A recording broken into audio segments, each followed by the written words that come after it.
Salut les amis, J'espère que vous allez tous bien. bienvenue dans cette nouvelle vidéo. Donc cette nouvelle vidéo va être un petit peu spéciale pour deux raisons. Tout d'abord, elle va être en deux parties. Oui, et puis donc on va vous présenter une famille qui s'appelle En avant les loulous, qui a fait le tour du monde en un an, et enfin une partie du monde, et nous les avons connus courant fin 2018, début 2019. On s'échangeait pas mal de messages sur Instagram, et puis on voulait vraiment approfondir un peu cette relation. Voilà, on voulait en savoir plus sur ce qu'ils avaient fait, sur leur projet. Et donc on a profité du coup de tourner cette vidéo, donc qui est vraiment un échange. Donc ça va être un format spécial que nous n'avons pas encore testé. Non. Où ils se présentent, mais aussi on en a profité pour nous présenter également, parce que ça faisait longtemps Qu'on on devait n'avait faire. pas actualisé ceci sur notre chaîne. Et surtout, c'est qu'en fait, tout ça va être primordial pour comprendre, pour suivre le pourquoi du comment de la deuxième partie, où on se questionne sur un sujet qui est primordial pour nous, mais pour toutes les familles voyageuses Surtout en d'ailleurs. lien avec ce projet, c'est-à-dire tout ce qui est enseignement en famille, instruction en famille, pardon, unschooling, homeschooling, bref. On va discuter de tout ça sur la deuxième partie. Et c'est parti. Et c'est parti.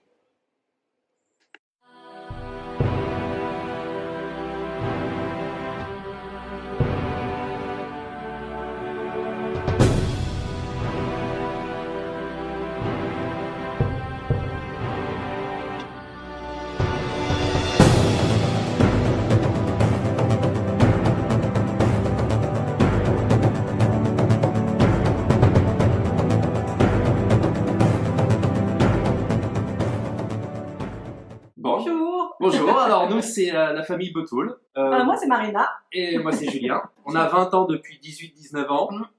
Et voilà, on est la génération 80. Donc on a commencé à voyager en février 2018. C'est ça. Exactement fin janvier 2018. Le 28.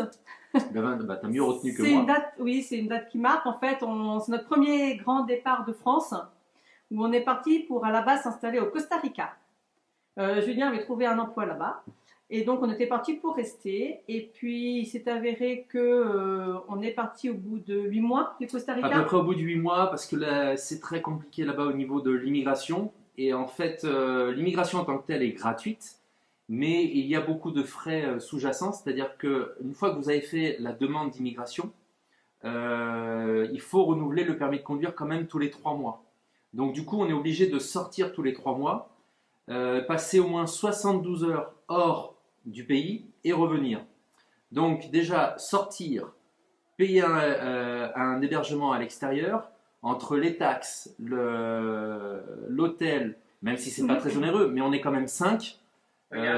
Voilà, il y a un coût, et même si j'étais bien payé quand même pour T'étais le seul à être lieu, payé déjà, normal. j'étais tout seul à être payé, et puis bah Et voilà. puis on était dans la capitale qui est en plein milieu du pays, donc de toute façon, qu'on sorte au Panama ou au Nicaragua, en fait c'était beaucoup de frais, voilà. Donc du coup on est parti du Costa Rica pour des raisons financières. On est allé au Nicaragua où Julien avait trouvé un autre emploi. Oui, en fait, énervé un petit peu par ça, et puis bon, bah voilà, quand vous n'êtes pas bien à un endroit, vous dites au bout d'un moment, il faut que ça change. J'ai postulé par hasard au lycée donc, français du Nicaragua, et en fait, il s'avérait qu'il cherchait quelqu'un depuis plus de 2-3 mois, parce qu'il venait d'y avoir la grande crise au Nicaragua sur la réforme des retraites, et donc il y avait eu, on va pas dire une guerre civile, mais pas loin, c'est-à-dire qu'il y a eu des échauffourées avec échange à balles réelles. Donc qui nous ont un peu refroidis parce qu'on a vu un peu des stigmates dans les églises là-bas directement, ça tirait dans les églises, donc c'était vraiment flippant. Et donc j'ai trouvé assez... Oui, ça fait réfléchir. Quand on a des enfants, ça fait réfléchir. Oui. On n'est pas allé inconsciemment, on a réfléchi un petit moment. Et malgré tout, je me suis jamais senti en insécurité là-bas, peut-être encore moins qu'en banlieue parisienne lorsque j'y vivais. Par contre, en tant qu'homme, je pense qu'en tant que femme, ça aurait été beaucoup plus compliqué. Plusieurs voisins m'avaient déconseillé par rapport à là où nous habitions que Marina rentre toute seule à pied, quoi. Voilà. Donc, il y a le pour et le contre. Voilà, c'est un pays très sécuritaire, très policier. C'est un État policier. Et donc, le problème aussi, c'est que par contre, il y a beaucoup voilà, je perds mes mots. C'est l'émotion. Il y a beaucoup de corruption, et si tu veux, ils arrêtent facilement les étrangers pour demander un peu de sous, tout ça. Donc c'est vrai que c'est c'est assez fatigant. Ils trouvent toujours un prétexte sur ta voiture pour qu'il y ait un problème, et puis derrière, ils te donnent un bakshish, et puis on n'en parle plus. Bon, je crois que c'est le lot de cette... Originaire de France. Oui. Voilà. Ouais. Et là, actuellement, vous êtes où? Alors là, maintenant, On est à Tenerife. en fait, au Nicaragua, c'était pour 1 an. Ouais. Parce que je remplaçais un professeur résident qui n'avait pas eu le temps de recruter avant la rentrée. Et donc, les mouvements de résidence s'arrêtent au mois de juin, je crois, fin juin, début juillet. Tu me confirmeras, Lorraine, je ne sais rien. Et du coup, ils ont pris quelqu'un en local. Parce que moi, je travaille en local. Et du coup, ça a duré 1 an, mais le poste a été renouvelé par un résident. Donc, il a fallu que je cherche ailleurs. Et en fait, j'ai cherché à plusieurs endroits en Pas Espagne. mal d'endroits. J'avais été recruté par l'Arménie Et les Seychelles. et les Seychelles. L'Arménie, en faisant le pour et le contre financièrement, c'était pas le mieux.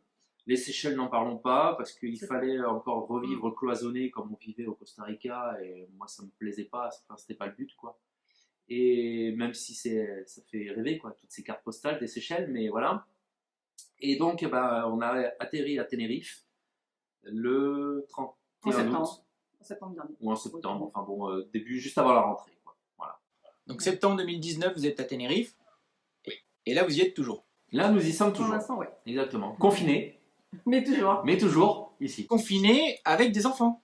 Avec 3 des enfants. 3 filles, oui. Donc Emma, Lola et Maora, donc, qui ont 10, 6 et 4 ans. Donc, qui sont scolarisés au lycée français. On habite vraiment à 2 pas du lycée français. Hein. On y va en 5 minutes à pied, hein, tous les matins. C'était un peu notre exigence pour pas s'embêter avec une voiture, en fait, au quotidien. Parce qu'on a eu des sacrées galères de voiture dans les autres pays. Donc, du coup, Bon, ça, c'est Amérique centrale. Après, voilà, hein. c'était l'Amérique centrale. Malgré tout, donc on peut y aller à pied. On a trouvé quand même à louer une voiture ici, parce que la location de voiture est vraiment pas chère. Vous pouvez louer une voiture sur la semaine à 60 €. Une voiture 5 places avec pas mal d'options. Donc vraiment, la location n'est pas chère par rapport à l'Amérique centrale. Et puis voilà, on y est très bien. Nous sommes Christophe. Lorraine et nos loulous. Louis, Et Diane, en août 2018, nous avons tout vendu et tout quitté à Paris pour réaliser un tour du monde. Durant 1 année, voyager en famille, vivre des expériences incroyables et partager des moments forts nous a pleinement épanouis.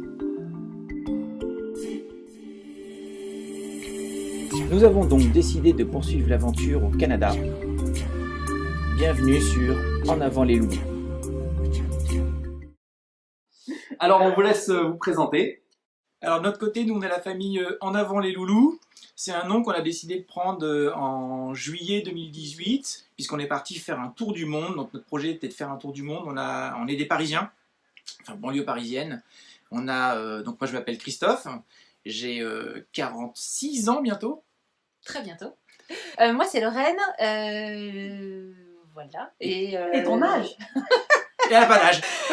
J'ai eu 40 ans. C'est ça, c'est difficile à dire en fait. Ah, J'ai eu 40 Je te ans. comprends. Cette année. Moi aussi, génération 80, mais voilà, cette année. Et donc en 2018, on a décidé de prendre ce nom-là pour faire un tour du monde, parce que notre projet était de vendre tous les biens qu'on possédait, donc appartements, maisons, etc. Quitter nos travails respectifs. Donc moi je suis dans le design interactif, le côté numérique. Et moi, je suis enseignante dans le primaire. C'est ça. Et en fait, donc on a vendu tous nos biens. On a 2 enfants, donc Louis et Diane. Louis qui aujourd'hui a 13 ans. Et Diane qui a 10 ans. Et Diane qui a 10 ans. Donc voilà notre nom En avant les loups, parce que c'est nos loulous, c'est nos enfants. On a fait le tour du monde, donc on a fait le Canada, le Japon, l'Australie, la Nouvelle-Zélande, la Nouvelle-Calédonie, Bali, Vietnam, Laos, Cambodge, États-Unis, mais juste sur la partie de San Francisco. Vietnam, Laos, Cambodge, Thaïlande. Vietnam, Laos, Cambodge, Thaïlande. Ensuite, une partie des États-Unis sur San Toute petite Francisco. partie, ouais. On a terminé au Mexique. On est revenu en France avec l'objectif de rebondir immédiatement pour partir au Canada. Et parce que en fait, Lorraine, entre-temps, a été embauchée à la commission scolaire de Montréal. Et les démarches prennent un petit peu plus de temps que prévu. Donc en fait, on doit partir que courant été 2020. Donc notre tour du monde, c'était 2018-2019. Et au lieu de rebondir tout de suite en 2019 vers Montréal, ça sera 2020. où on en est. Donc là, on est revenu chez les parents de Lorraine, qui devaient nous accueillir juste 2 ou 3 mois et qui au final leur ont fait 10, 11 mois. Ils sont heureux, oh là là qu'ils sont heureux. Mais on a beaucoup de chance parce que ça se passe très bien. Ils profitent de leurs petits-enfants. Ils ont une maison et un jardin. On est au soleil en banlieue de Paris. Enfin, on est à 50 km de Paris. Donc, franchement, ça se passe très bien. Excuse-moi, ils étaient sur la vidéo en Nouvelle-Zélande, c'est ça? Oui, c'est eux qui nous fait. avaient rejoints. Ouais. Ouais. Donc, on prend notre mal en patience en attendant que les démarches donc, du Québec aboutissent, se clôturent. Voilà. Donc, ça, c'est plus du côté de Lorraine. Voilà, donc professionnellement, si je suis en disponibilité de l'éducation nationale, j'allais dire je ne fais plus partie. Si, je suis en disponibilité parce que j'ai été embauchée au mois de juin à un forum Emploi Québec, enfin Emploi Paris-Québec. Donc voilà, donc par la commission scolaire de Montréal. Le Québec rencontre une pénurie dans tout ce qui est enseignement.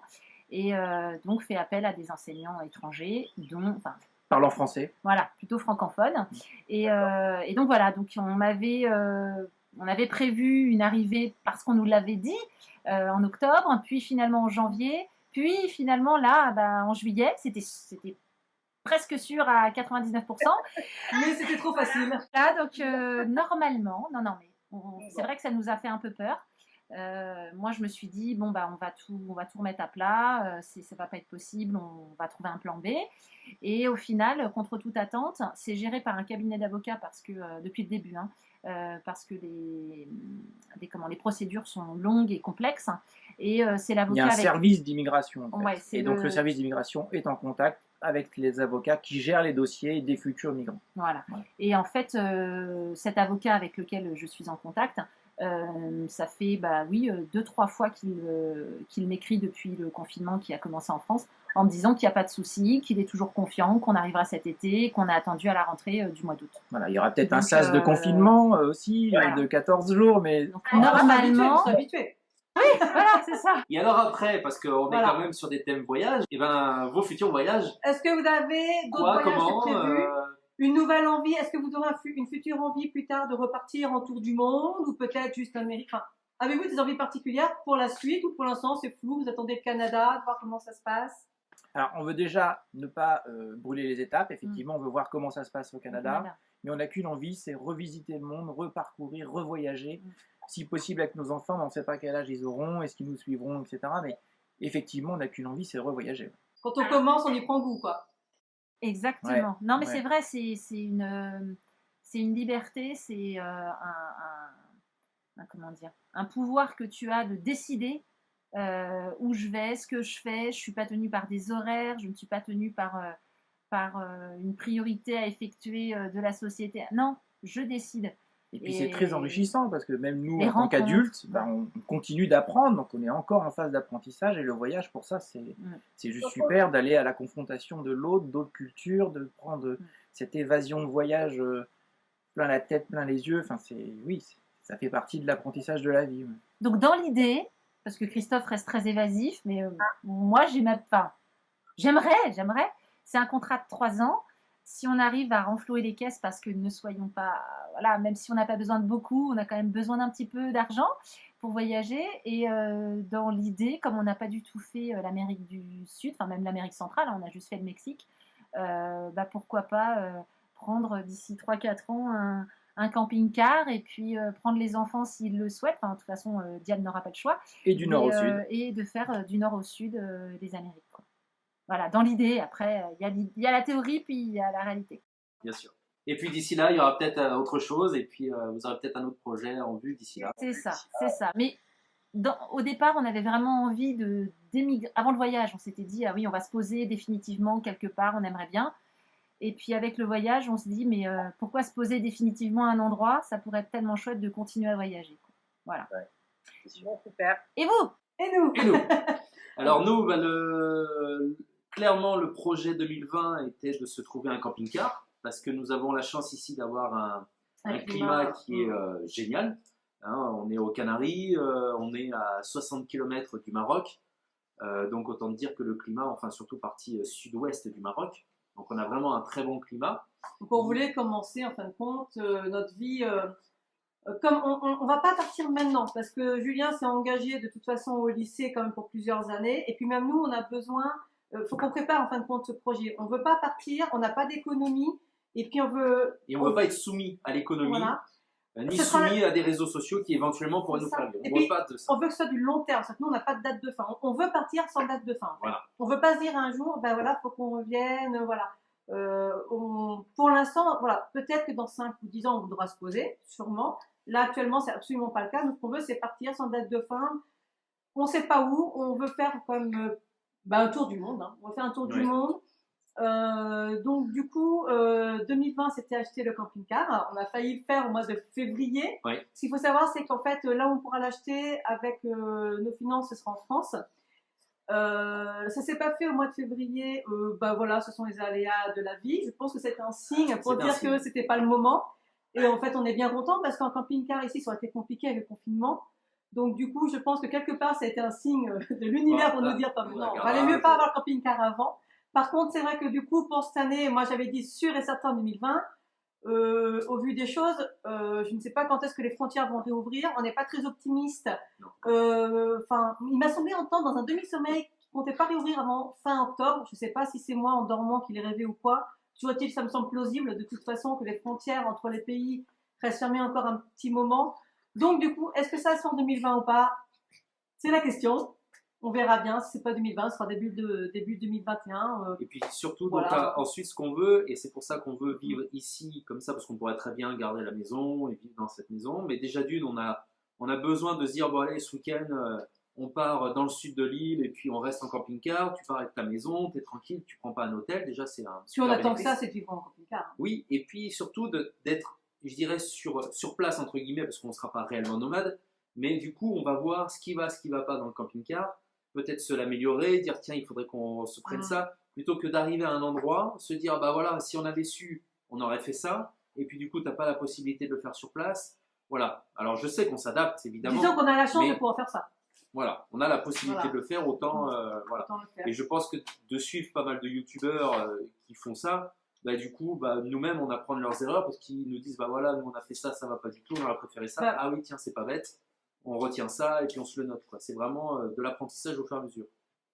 Voilà, et puis du coup après, donc ça, ce sera pendant quelques années, peut-être 3-4 ans.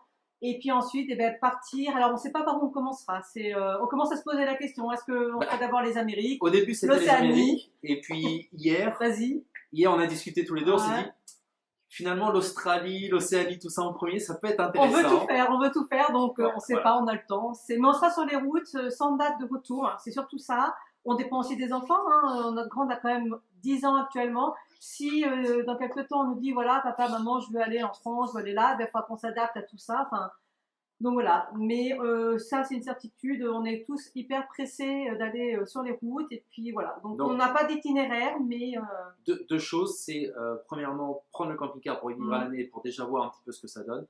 Et deuxième chose, on développe beaucoup nos activités sur Internet, pour pouvoir justement vivre d'un travail en ligne. C'est-à-dire que comme ça, tu peux le faire de n'importe où. Alors moi, je crée des sites web, on fait de la traduction.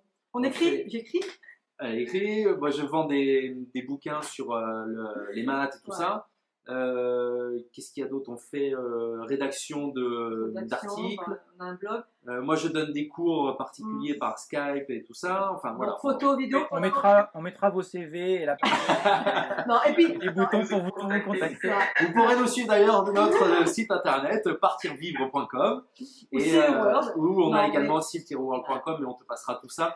Mais surtout, c'est qu'en plus, on est prêt aussi quand on est sur les routes. Alors après, bien sûr, il y a des pays où c'est plus ou moins facile, mais on sait que si on doit aller travailler, on ira travailler et puis c'est tout. Après, c'est vrai qu'il y a des pays où c'est plus difficile que d'autres. Où c'est pas autorisé, clairement. Où c'est pas autorisé, voilà. Au Costa Rica, si on n'est pas local, si on n'est pas tico, on n'a juste pas le droit de travailler, quoi. Donc voilà, mais on s'adaptera et puis voilà. Le but, c'est juste de vivre sur la route et puis de se rassurer avec un travail qui nous ramène un minimum d'argent pour subvenir aux besoins des filles. C'est-à-dire que nous, franchement, à l'heure actuelle, on serait que tous les deux, on serait déjà partis. On se dirait, vienne que pourra, on verra bien. On est que deux. Là, il y a quand même des enfants. Voilà, faut pas déconner non plus, quoi. Je veux dire, voilà, l'aventure c'est bien, mais si c'est pour les rendre malheureuses, c'est pas le but, quoi. Donc il faut quand même pouvoir subvenir à leurs besoins. L'éducation, on n'est pas inquiet là-dessus. Bon, après, on a la chance, c'est d'avoir des enfants. Enfin, je pense que de toute façon, pour tous les voyageurs, c'est la même chose. C'est qu'en fait, elles nous suivent. En fait, voilà, on leur demande leur avis, elles sont d'accord, elles sont demandeuses en fin de compte de tout ça. Et c'est un projet à 5 surtout. Et c'est un projet à 5, voilà. Ça, c'est important parce que ça, on nous l'a déjà dit en France. C'est oui, mais vos filles, c'est votre projet à tous les deux. Est-ce qu'elles sont d'accord? Non, justement, c'est que c'est un projet à 5 et que je prends exemple de nous. Mais je sais que par exemple, on leur pose plus la question maintenant, qu'est-ce que vous voulez faire? Est-ce que vous êtes d'accord? Est-ce que vous voulez le camping-car? Est-ce que vous préférez rester en maison? Est-ce que vous voulez l'école? Est-ce que vous voulez l'école à la maison? Avec les inconvénients de chacun et les avantages de chacun, parce que sinon elles ont envie de dire oui, on va pas à l'école. Hein. Voilà, donc. Mais on leur pose plus la question maintenant que quand on était en France dans une routine classique où même à l'école on leur pose pas la question, on déménage, on leur pose pas la question quoi. Donc voilà, c'est important à dire et je pense que pour tous les voyageurs c'est la même chose. Oui, hein. oui. C'est un projet en famille et ce n'est pas que les parents qui font ce projet quoi.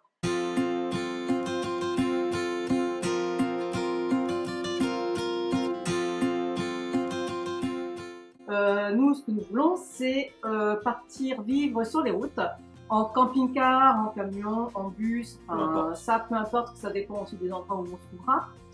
Et voilà, de vivre sur les routes, de nous attarder dans les pays qui nous plaisent, de passer plus vite dans les autres, voilà. Juste, en fait, ce sera plus un nouveau changement de vie. Voilà, c'est un nouveau mode de vie. Et sans date retour, sans retour, ça, on ne peut pas savoir si dans 10 ans on a envie de revenir ou pas, voilà. Mais voilà. Et donc la question qu'on se pose également, du coup, c'est la scolarisation des enfants. Et voilà. Bon, pour aujourd'hui, ça va aller. Il y a pas mal d'informations.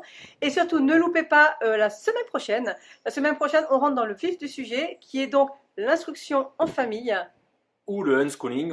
On va voir un petit peu quelles sont les différences, quelles sont les méthodes, et surtout sur quelles vont être les manières de faire, on va dire.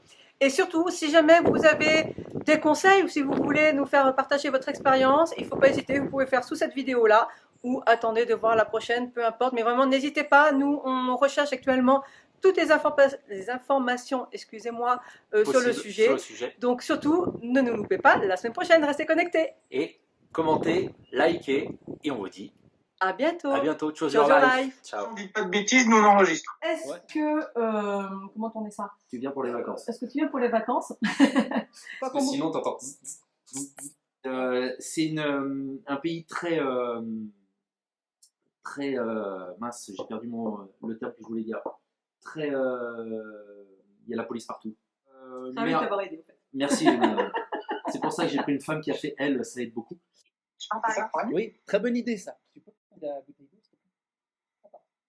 Parce que bon, tu veux pas sortir les bières alors. Oui, il est quelle heure? Ouais, tout à fait. Attends, c'est 16h, 17h, c'est quoi? 16h30 là. 16h30. Ah non, il est, 46. Une petite Corona de confinement. 6h après le quart. Ouais, mais un petit Corona, ça me plairait bien là. La bière qui vous veut du bien. Ça me dérange. Attendez, hein. On pourrait faire le nôtre aussi. Ah là, c'est mieux quand même. Ah oui, oh là là, c'est mieux. Vous êtes plus clair, hein, vous êtes plus net. Ah, t'as vu comment on est bien? Il n'y a plus qu'à faire le montage. Oui. Alors on compte sur toi. J'aime bien le plus que, oui, bien sûr, il n'y a pas de problème. Il va y en avoir du montage, hein. Courage. Hein. Merci. Non, Il y a un halo de lumière au-dessus de Marina. C'est la Sainte Marina. il faut déjà que je pense que